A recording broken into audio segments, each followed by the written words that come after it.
Dear students, स्वागत है आपका लेट्स लर्न विद बबलू में।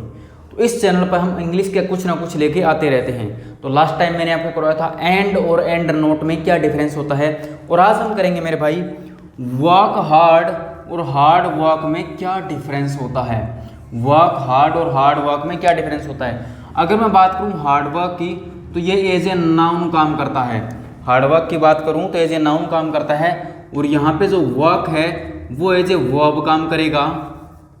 यहाँ पे जो एक वर्क वर्ड है जो एज ए वर्ब काम करेगा, और जो हार्ड वर्ब है, हार्ड वर्ड है, वो एज ए एडवर्ब काम करेगा।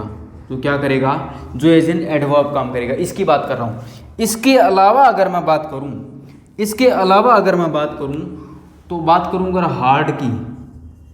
हार्ड की बात करूँ, तो हार्ड को हम एज एन एडवर्ब और एज एन एडजेक्टिव यूज कर सकते हैं। एज एन एडवर्ब और एज एन एडजेक्टिव यूज कर सकते हैं। तो अच्छे तरीके से चीज़ों को समझेंगे।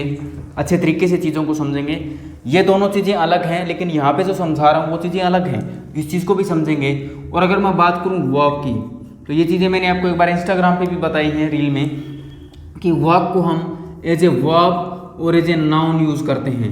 एज ए वर्ब और एज ए नाउन यूज़ करते हैं। तो मैंने क्या बताया, हार्ड को हम एज एन एडवर्ब और एज एन एडजेक्टिव यूज़ करते हैं। उसी तरह वर्क को हम एज ए वर्ब और एज ए नाउन यूज़ करते हैं। हार्ड वर्क जो फ्रेज होती है वो एक नाउन फ्रेज होती है। हार्ड वर्क क्या होती है? एक नाउन फ्रेज होती है। और ये जो वर्क हार्ड होता है, इसमें वर्क क्या करता है? वर्क तो वर्ब की तरह काम करता है, लेकिन हार्ड एक एडवर्ब की तरह काम करता है। किस तरीके से? एडवर्ब की तरीके से काम करते हैं। अब इनको एग्जाम्पल से समझते हैं। तो सीखिएगा चीज़ों को। जैसे पहला सेंटेंस, पहले मैं सेंटेंस लिख देता हूँ। He is working hard today. He is working hard today. This is a hard task to do. This is a hard task to do. तो समझिएगा, पहले इन चीज़ों को समझाने की कोशिश कर रहा हूँ। He is working hard today. Hard को समझते हैं पहले, यहाँ पे हम हार्ड को ही समझते हैं। He is working hard today, काम कर रहा है। काम करने का तरीका कैसा है? काम कैसे कर रहा? Hard adverb of manner. काम करने का तरीका कैसा? हार्ड। तो यहाँ पे क्या होगी? यहाँ पे इसने एज एन एडवर्ब काम किया, और वर्क क्या हो गई? वर्क मेरे भाई यहाँ पे वर्ब हो गई। क्या हो गई? वर्ब हो गई। और यहाँ पे ये क्या हो गई? यहाँ पे ये एडवर्ब हो गई। दूसरा है this is a hard task to do. This is a hard task to do. Task आपको पता है मेरे बच्चे, नाउन होता है। टास्क क्या होता है? टास्क एक नाउन होता है, टास्क।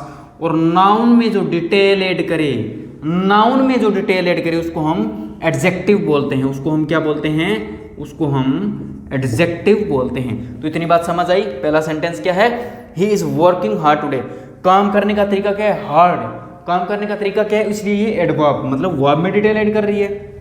दूसरा बताया this is a hard task to do. ए आपको पता है आर्टिकल होता है। आर्टिकल अपने बाद नाउन की रिक्वायरमेंट रखता है, लेकिन नाउन से पहले हार्ड आ गया, तो इसने एज एन एडजेक्टिव काम किया, क्योंकि इसने नाउन में डिटेल ऐड कर दी। तो इस तरीके को आप समझ चुके हैं। अब मैं बात करता हूँ दूसरे एग्जाम्पल की। दूसरा एग्जाम्पल है, जैसे हम वर्क की बात कर लेते हैं। जैसे दे वर्क हियर। वो यहाँ काम करते हैं। तो यहाँ पे वर्क क्या है? एज ए वर्ब यूज़ कर लिया। दूसरा सेंटेंस अगर मैं बात करूँ, दूसरा sentence I have some work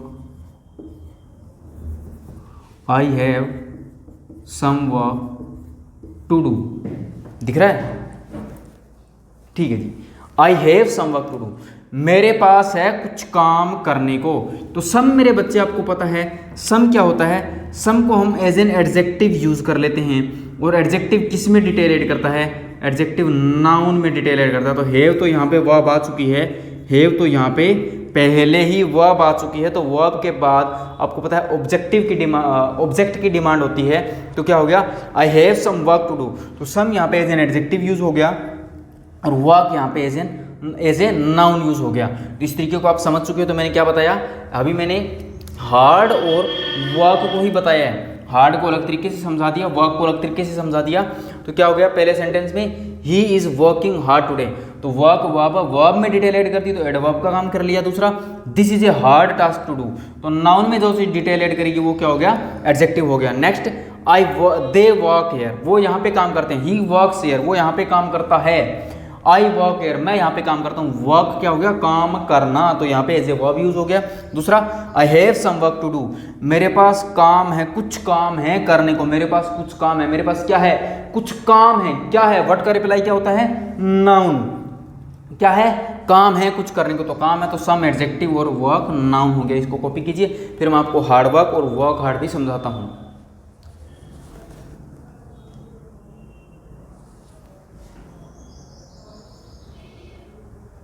I hope copy हो गया होगा। तो जल्दी से मैं आपको एक और एग्जांपल से समझा देता हूं मेरे भाई। अभी मैं आपको नेक्स्ट एग्जांपल से भी समझा देता हूं। जैसे मैंने सेंटेंस लिख दिया, अभी हम इन दोनों को समझते हैं। He is used to hard work, and the second sentence is he is used to working hard। समझिएगा चीज़ों को बड़े प्यार से, तरीके से और सलीके से। ही इज यूज्ड टू जब मैंने आपको मॉडल्स करवाए थे तो आपको पता है मैंने आपको यूज्ड टू का यूज सिखाया था, आपको याद होगा हमने यूज्ड टू मॉडल किया था। उसको आदत है हार्ड वर्क। टू आपको पता है टू क्या होती है मेरे बच्चे, टू प्रेपोजिशन होती है, टू होती है प्रेपोजिशन, और प्रेपोजिशन हमेशा अपने बाद अपने ऑब्जेक्ट का डिमांड करती है, और इंग्लिश लैंग्वेज के अंदर ऑब्जेक्ट होते हैं नाउन या प्रोनाउन। तो यहाँ पे हार्ड किसका काम कर रहा है, सॉरी हार्डवर्क किसका काम कर रहा है, हार्डवर्क यहाँ पे नाउन का काम कर रहा है, क्योंकि प्रेपोजिशन के बाद ऑब्जेक्ट की डिमांड होती है और ऑब्जेक्ट होते हैं नाउन एंड प्रोनाउन। दूसरा सेंटेंस है ही इज यूज्ड टू, तो मैंने क्या बताया था, वर्क को हम एज ए वर्ब यूज करते हैं और हार्ड को हम एज एन एडवर्ब यूज करते हैं। तो ही इज यूज्ड टू, तो टू मैंने आपको बता दिया, टू क्या होती है, टू होती है प्रेपोजिशन, टू होती है प्रेपोजिशन। प्रेपोजिशन क्या करेगी, अपने बाद ऑब्जेक्ट की डिमांड करेगी, और ऑब्जेक्ट होते हैं नाउन या प्रोनाउन। लेकिन बट किंतु परंतु V1 प्लस ING क्या बनता है, चिरन, और वो काम करता है वर्बल नाउन का, वर्बल नाउन का। जैसे smoking is not good for health, अगर मैं सेंटेंस लिखता हूं यहाँ पे तो आप समझोगे smoking is not good for health, is not good for health, स्वास्थ्य के लिए अच्छा नहीं है। क्या अच्छा नहीं है, स्मोक करना, स्मोक करना स्वास्थ्य के लिए अच्छा नहीं है। तो यहाँ पे क्या किया, एज ए नाउन काम किया, एज ए सब्जेक्ट काम किया, तो ये क्या हो गया, एज ए नाउन। तो यहाँ पे मैं क्या बता सकता हूँ, जब प्रेपोजिशन आती है, प्रेपोजिशन के बाद ऑब्जेक्ट की डिमांड होती है, और ऑब्जेक्ट नाउन प्रोनाउन या जिरेंट हो सकता है। तो मैं बात कर सकता हूँ he is used to working, तो वर्क तो वर्ब है, वर्क तो वर्ब है, लेकिन हमें क्या करना पड़ेगा, हमें इसको नाउन बनाना पड़ेगा, हमें इसकी रिक्वायरमेंट है। तो यहाँ पे क्या बन गया, नाउन बन गया, he is used to working hard. यहाँ पे ये वैसे तो वर्ब है। अब कुछ लोग सोचेंगे सर हार्ड एडवर्ब कैसे आ गया, सर हार्ड एडवर्ब कैसे आ गया, यहाँ पे तो ये नाउन का काम कर रहा है। बेटा ये नाउन बनाया गया है, नाउन है नहीं, इसको नाउन बनाया गया। इसका बाप कौन है, बाप तो वर्ब ही है, बाप तो मेरे बच्चे वर्ब ही है ना। अब इसका बाप वर्ब है तो ये वर्ब से नाउन बना है, लेकिन जो इसकी कहते हैं इसकी पुश्तें तो वर्ब ही हैं। तो वर्क जब यहाँ पे वर्ब का काम करा तो यहाँ पे एडवर्ब ही आएगा हार्ड। कहीं तुम इसको एडजेक्टिव बोल दो, नहीं मेरे भाई, अगर ये वर्ब का काम करे तो वर्क वर्ब ही रहेगा। लेकिन बात इतनी कि जिरेंट का काम कर रहा है यहाँ पे, क्योंकि टू प्रेपोजिशन है, और प्रेपोजिशन को अपने बाद अपने ऑब्जेक्ट की डिमांड पड़ती है, डिमांड लेती है, डिमांड मांगती है कि मुझे तो मेरे बाद अपना ऑब्जेक्ट चाहिए ही चाहिए। इस वजह से वर्किंग आ गया, लेकिन ये वर्ब ही रहेगी यहाँ पे, मतलब जिरेंट हो गया, लेकिन ये एडवर्ब होगी। क्यों, क्योंकि ये इसकी जो बेस है ना, बेस जड़, ये वर्ब होती है। इस तरीके से मैंने आपको समझाया। तो मैंने आपको क्या बताया, हार्डवर्क को नाउन बोला जाता है, और वर्क हार्ड क्या हो गया, एडवर्बियल फ्रेज होगी। ये क्या कौन सी होगी, एडवर्बियल फ्रेज हो चुकी है, ये होगी एडवर्बियल फ्रेज। तो he is used to working hard. और I hope my dear students आपको ये क्लास पसंद आई होगी। सो मिलते हैं छोटी छोटी क्लिप्स के साथ जल्दी ही नेक्स्ट सेशन में।